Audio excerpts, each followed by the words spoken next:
So welcome everyone to the session about nutrition. But first, a few words about Vedicus.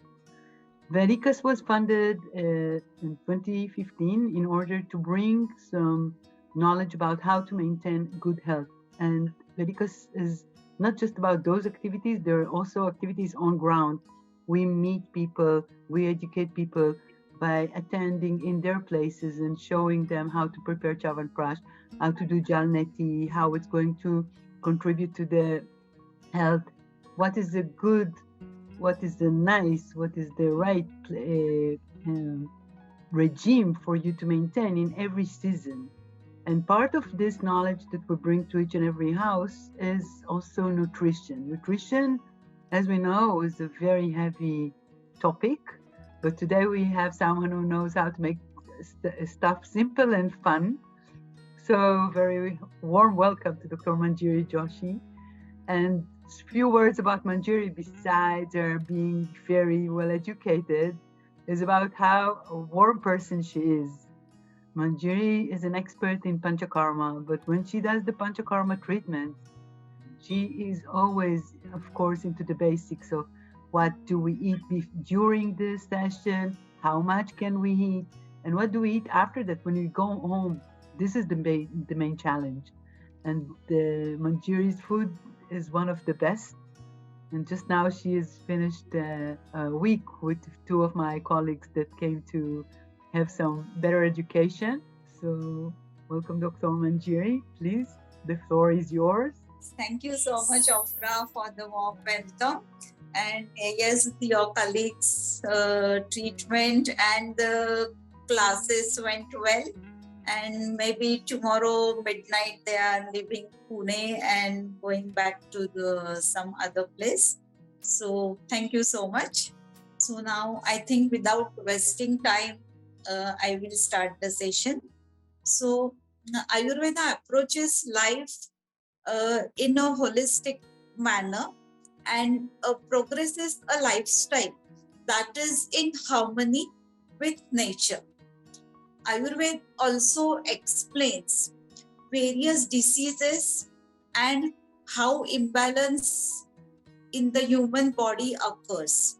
So while expounding this topic, our ancestors have given many reasons for disease formation and the reason for imbalance. And one of the most commonly found reason is the wrong or incorrect diet. Ayurveda is one of the world's oldest systems of traditional medicine and looks at nutrition in a different perspective than we do in the Western world. Ayurveda looks at eating as a ritual that not only nourishes the body, but nourishes your mind and soul. When it comes to my talking about diets and nutrition, people come out with a barrage of questions. Oh, Dr. Manjiri, how can diet create disease or imbalance, or how diet nutrition can heal the body? Why are you so vociferous about Ayurveda diet and nutrition? There are strong reasons why diet is important. Ayurveda has very different concepts of diet and nutrition. First of all, in Ayurveda, the tripod of life is described, which is essential for a healthy life. This tripod is made of food, sleep, and sex. Balance among these three leads a healthy life. Another unique concept of Ayurveda is three major types of diets: Sattvika, Rajasic, and Tamasic. Three body doshas are Panchabhautik and also contain Sattva, Raja, and Tamaguna. It simply means that, as I have mentioned above, that everything is made of 5 elements: And in everything, there is a dominance of any one element. Naturally, then there is a direct relationship between the 5 elements and the relevant dosha. Ayurveda is the only science which says that food not only nourishes the body but also nourishes the mind. In Charaka Samhita, it is mentioned that if your food or diet is correct, you don't need any medicine. And if your diet is wrong, no medicine can heal you. That is why I think diet has given utmost importance in Ayurveda. So food or diet must be consumed for promotion and maintenance of disease-free health. Now let's see how Ayurvedic diet nutrition is different and unique. So Ayurveda categorically avoids generalization of diets, dietary plans, and the concepts of how much of what kind of food has to be consumed merely by a person. In Ayurveda, you will not find height weight charts as is practiced in the modern science.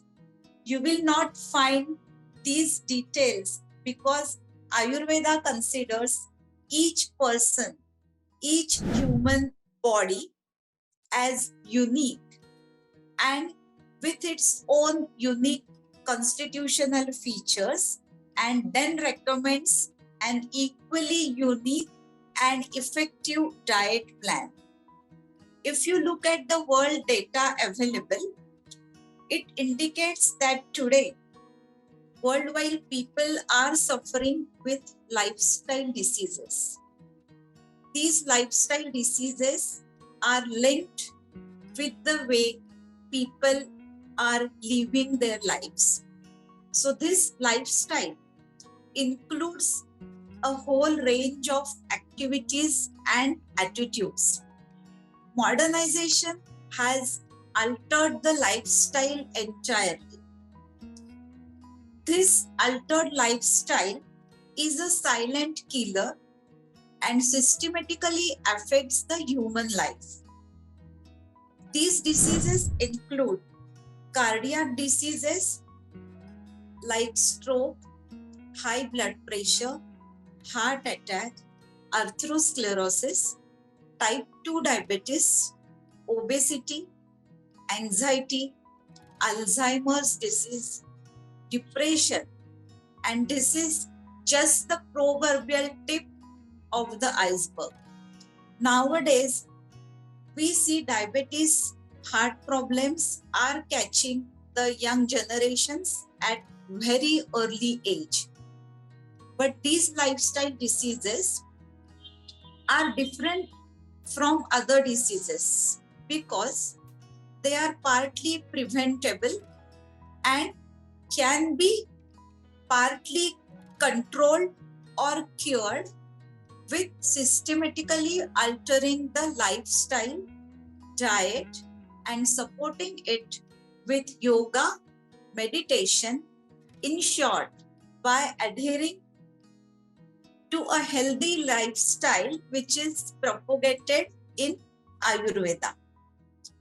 The healthy lifestyle includes diet, dinacharya, rutucharya, and also lays down code of conducts, sadvrutta.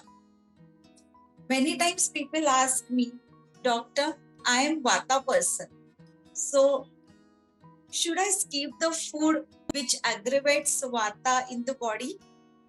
And you will not believe, I have seen so many people not eating such particular food for years because that's not suitable for them. Oh my God, it's really difficult. But now the question is how to make the food compatible and easily digestible for everyone. So there are so many dietary guidelines explained in Ayurveda, but few of which are to make the food easily compatible and easily digestible to everyone. Please listen carefully what I am now going to talk with you. So I am not going to discuss all the guidelines here because we are little short of time, and many people know these guidelines. So just we will jump to the guidelines which can make our food more compatible and digestible. So when we say that certain food increases vata, does it mean that vata people should never eat that certain food? Does it mean that they can't get the benefits of the nutrition or the benefit of that particular food or the micronutrients which are present in that particular food? Of course not. They need the benefits. So we have to take care not to get the vata aggravated while consuming that particular food.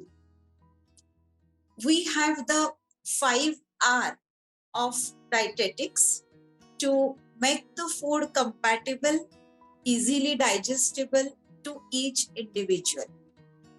So how to make the food compatible for individual? These are the 5R which are mentioned in Ayurveda. First is the right method of cooking. Second is the right combination of food. Third is right quality. Fourth is right time. And fifth one is the right frequency of eating such food. So first, right method of cooking. We can make food compatible for individuals by right Sanskar, that is the right cooking method. So processing of food is referred as the Sanskar in Ayurveda, and it refers to alteration and or modification in the qualities of the food by various cooking methods. Now I would like to just share a simple example of millets. As this year 2023 has been declared as the millet year by World Health Organization. So if you look at the basic or common properties of millets, they are Shita, Laghu, Ruksha. So they can aggravate Vata dosha. Does it mean that all the Vata Prakriti individuals should avoid the millets? If yes, how will they get the benefits or micronutrients available in the millets? So we can make simple changes to make the particular food compatible for all. And here is, I think, the beauty of Ayurvedic diet and nutrition. So how to make the millets compatible for Vata people? We can make millets compatible to Vata person by just cooking them in a right method. Simply cook the millets with adequate sneha, that is adequate amount of oil or ghee to reduce the dryness and make it compatible for the Vata individual. So this is how we can balance the Vata dosha while eating the millets. So even Vata individual people can get the benefits of millet by just changing the cooking method or adding some anti-Vata ingredients with the millets, right?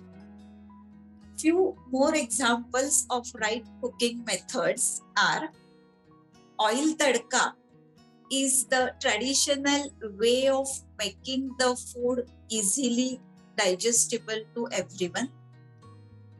Another one is just soaking dry fruits with milk for overnight is very helpful for the Vata people. Roasting of rice to make it compatible for obese patients or diabetes patients. Shallow frying than deep frying is helpful in obesity. Steam or cooked salad is the best way to make it easily digestible for everyone.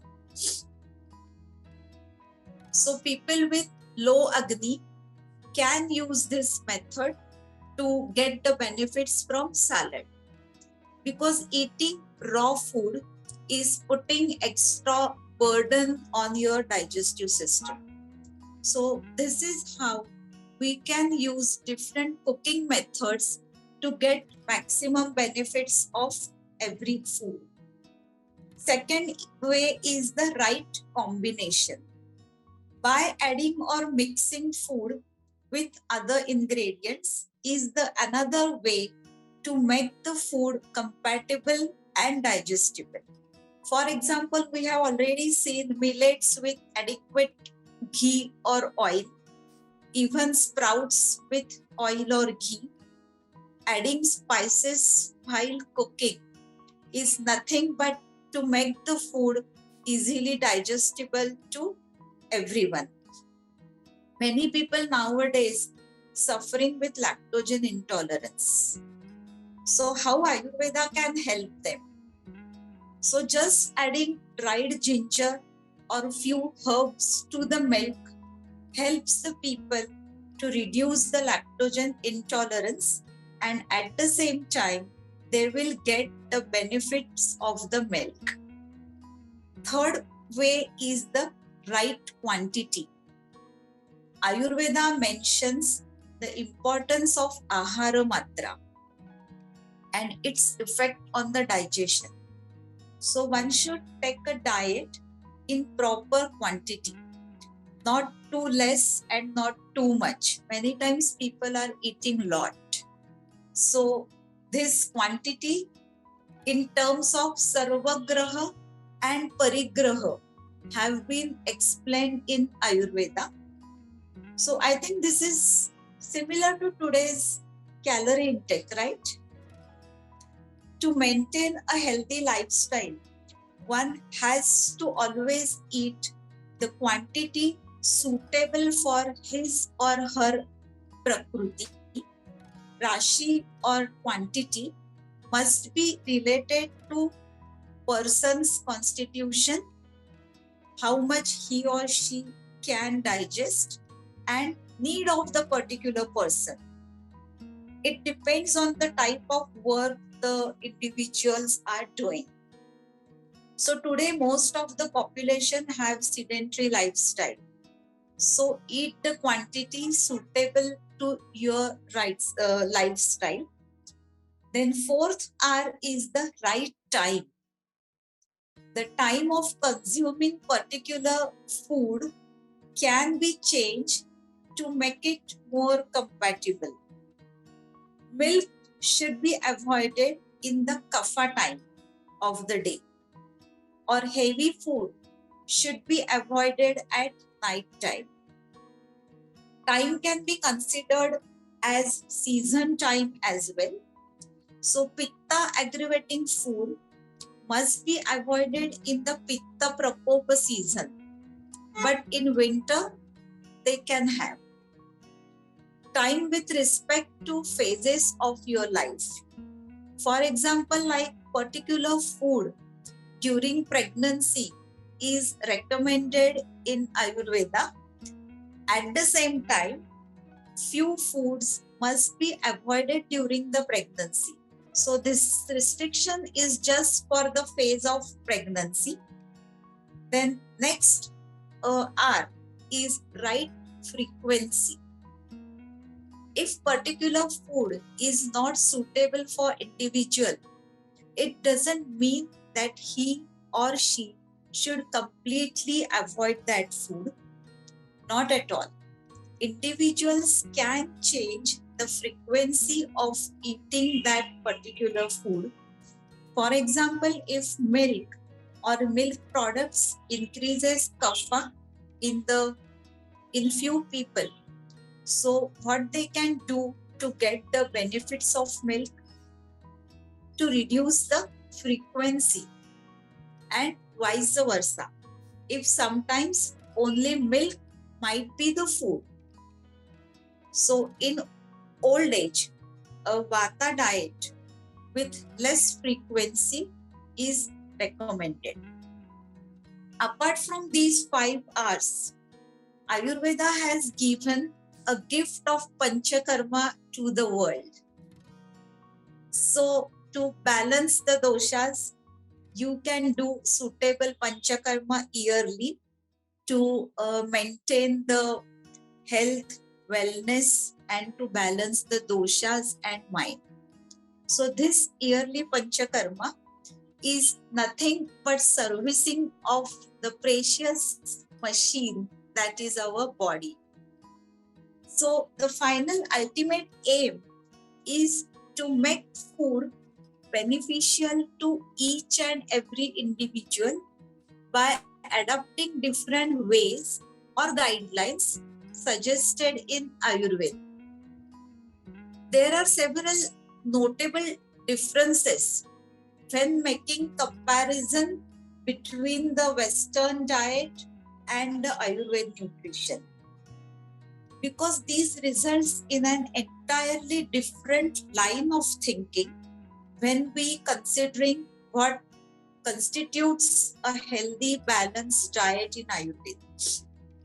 Western nutrition is based on few assumptions, like that they consider all the human beings are the same. Second thing, having the same nutritional needs with the same ability to digest. So it suggests a fixed ratio of micronutrients and a recommended daily allowance for the intake of vitamins and minerals.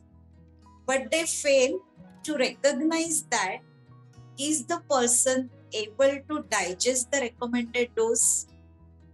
Nowadays, many times vitamin B12 deficiency is very common among the vegetarian people. So the Western nutrition, what they suggest, they just prescribe the vitamin B12 tablets. But I have seen so many patients who consume the supplementary B12 tablets, but still their levels of B12 have not increased, because the Western nutrition has not considered the fact that every body will absorb different amount of medicine into the body, and that may vary from person to person. Even when they advise the particular dose or particular quantity of protein diet based on individual weight, they fail to think about whether the individual is able to digest that protein or not. It also does not take into account processing of food or food combining, and difference can make for digestive system or to the absorption of vital nutrients and vitamins and minerals. So it puts just emphasis on the calories, and they just neglect the any other thought that the person needs during the nutrition. Ayurveda takes a very different approach.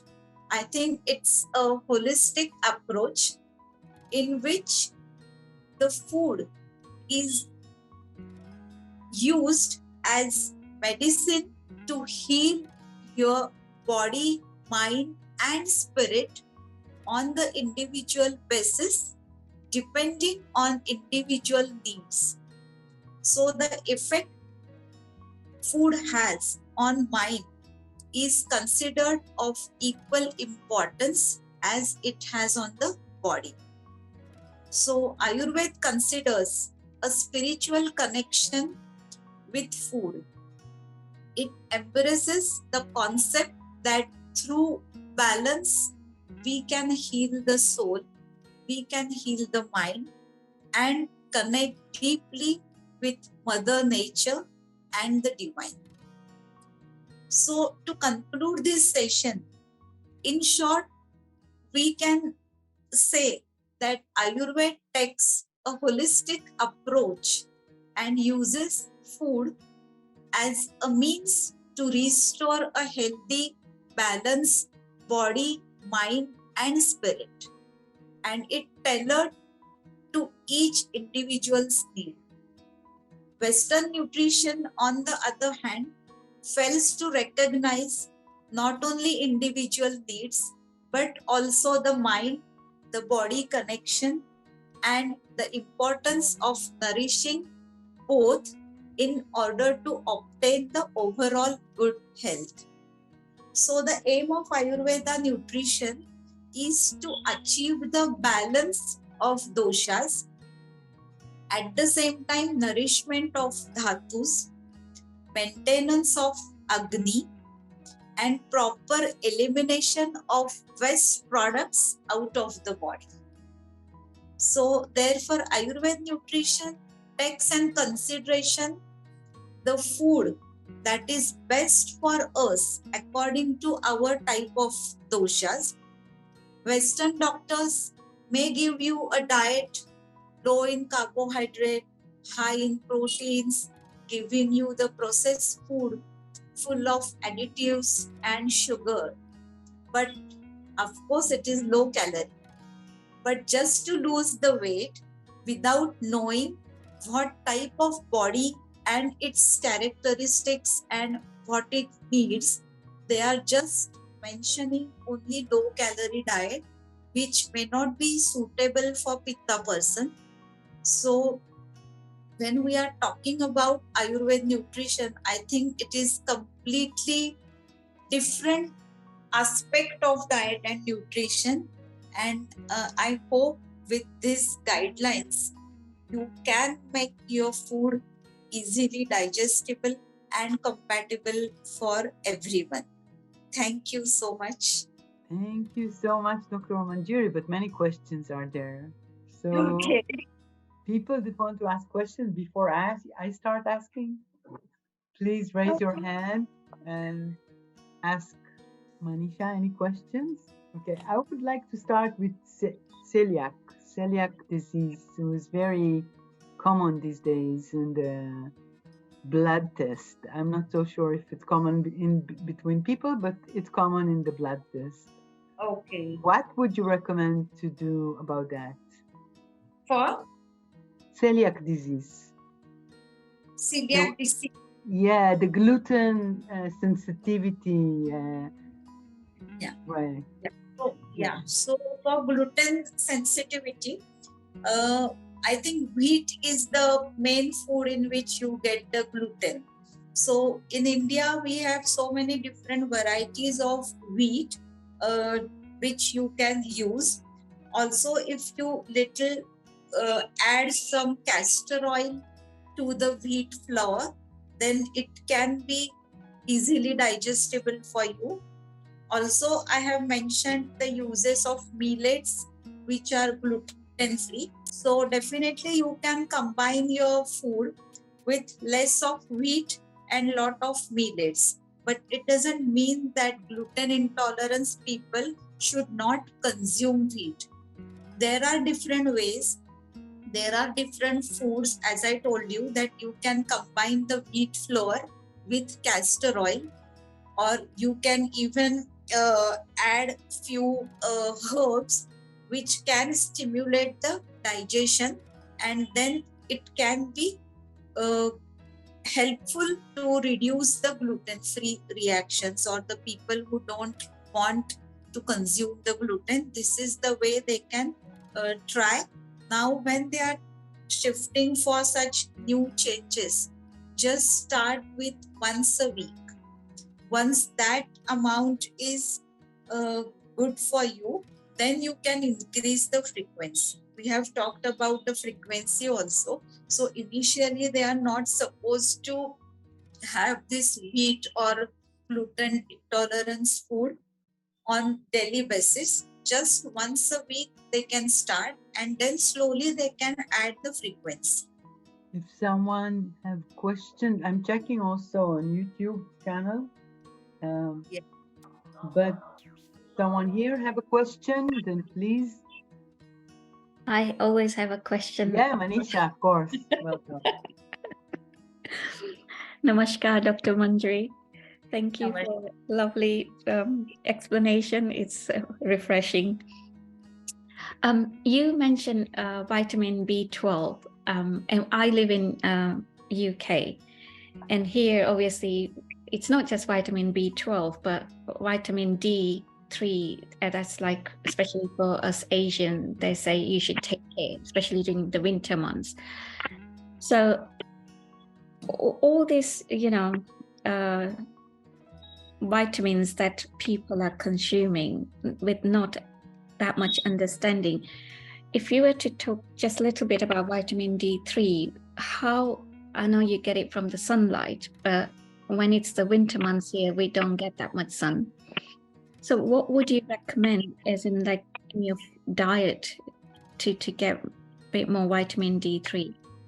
Yeah, normally vitamin D3 is available in milk and milk products. But nowadays, as I told you, many people, even they don't prefer to have the milk or milk products. But definitely, I recommend a glass of milk for every person. They should consume, though they are of any constitution or any prakriti. Then milk you can add, even few dry fruits or few leafy vegetables, they can give you a vitamin D3.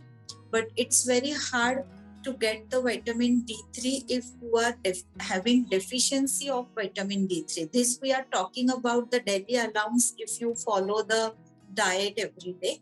But if you are having deficiency with vitamin D3, there is no fixed medicine in Ayurveda which can increase vitamin D3.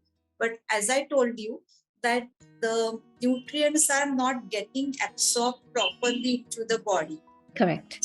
For that, what Ayurveda have recommended to get the detoxification of your body on a regular basis. I always give a very simple example of, if our basin is choked and if we pour water, definitely that water is going down because of the gravity. But if you clean that pipe and then if you pour water, you can see a good flow and without any obstruction. So this is how I think Panchkarma helps you to increase the absorption of nutrients even in your body. I have one patient which she is having the B12 levels just 240. After 3 months of treatment, she did not get any result with the supplements.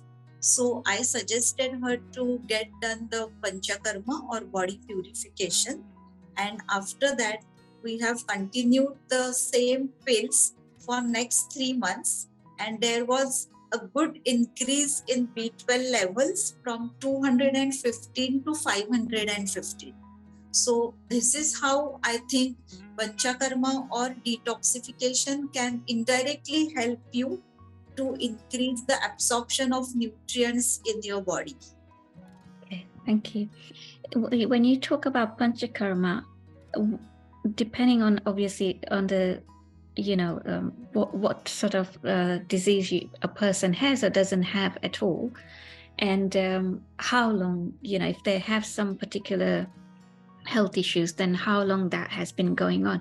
But as a general rule, if somebody doesn't have any particular health issue per se, how long would the Panchkarma treatment be for that individual?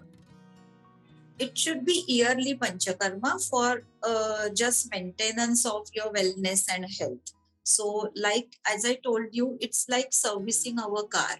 Yes. So we normally get it done once a year. But if we are on a road trip or if you are going for a long drive, obviously we check for, air in the tires. Then we just take for precautionary measures. We do the servicing one more time for the car. So this is same way. So if you're healthy and just want to do the Panchakarma for wellness, definitely I think once a year is enough. But if you are suffering with some disease, then that can be decided by the Ayurveda doctor at the time of, The disease consultation. and the patient's condition and all that things. But if as a healthy person, if you're having it done once a year, Yeah. would you say is 2 weeks sufficient to, obviously in UK we don't have Panchkarma centers like we do in India. So I'm just asking, like, is 2 weeks enough for that person? Yeah, 2 weeks is enough. Okay, thank you. And you talked about, obviously, Ofra asked about the celiac disease, and you talked about the wheat. And now it's about the gluten, but also the way they're producing wheat these days.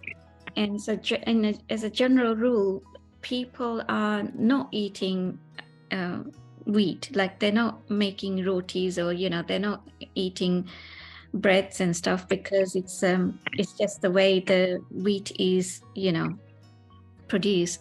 What are your thoughts on that? Like, because obviously it's GMO and it's got pesticides, etc. Nowadays, if you see at all the food ingredients, even the vegetables, even the fruits, they are grown with totally under the chemical uses. Lot of pesticides, lot of fungicides have been sprayed on the vegetables, fruits, or even on the grains, crops, anywhere. So I think definitely the quality of the food has reduced much. So nowadays, I think the world is again turning and started with the organic farming and doing the things to promote the growth for that particular crop and not just for the commercial benefits. So I think if people know the importance of organic farming, or if people prefer to have the food or vegetables or fruits grown organically, they are more, I think, having nourishing properties than what we are eating today. That's true, yes. Thank you, Manisha. Thank you. A question from the audience, not here. People are asking, is it okay to take your rules when there is an imbalance like colitis or Crohn's or cancer? Those rules are applying to healthy people or to those that are out of balance? No, those rules are applicable for mainly healthy person, because Ayurveda has given more priority for the health of a healthy person. And if you have the disease, then you can better to have the different food or different lifestyle. That should be with advice with your Ayurveda doctor. So on this line, another question is, it's a very busy life. How can I prepare a family dinner? If this person is Vata, this person is Kapha, and this person is Pitta, when he comes back from work, it's like, the middle of the night, but what can be appropriate for everyone? How to? Yeah, so in Ayurveda, they have mentioned about some sattvika food, like, the rice, dal, then milk, then few fruits like pomegranate, banana. So they are normally suitable for all the Prakriti. So this is the food which you can eat on a daily basis just to balance everyone's need. So these foods are Tridosha Shamak, that is, they will balance all the three doshas. So preferably for the regular cooking, you can select the food which is balancing all the three doshas. Then sometimes on occasions we have some festivals or we have some parties at home. Then that time, if you cook some different food which may aggravate, for example, a family member who is having kapha dosha dominance, then next day we can ask them to have some detox diet, or next day we can recommend him to go for a langhana, or they can have very light food, so to balance the kapha which has increased the previous day. So this is how you can balance day-to-day diet. So what would you recommend for, like, let's say a very quick breakfast? Is breakfast everyone should eat? Like, is this like someone always have to have breakfast, or can we skip breakfast, or should we have a light something? What would you recommend for a breakfast regime? Lunch I understand, and dinner we understand. I will suggest that today everyone is having a very busy lifestyle. So many times the people are having their lunch at their office or the workplace. So it's better to have a good enough breakfast, and then you can have the lunch, whatever you can carry or whatever is suitable for you to carry in the tiffin. So I think breakfast is very important nowadays. But also eat it very, like, concentrate and enjoy the taste, just not, eat and run. Yeah. Okay. Right.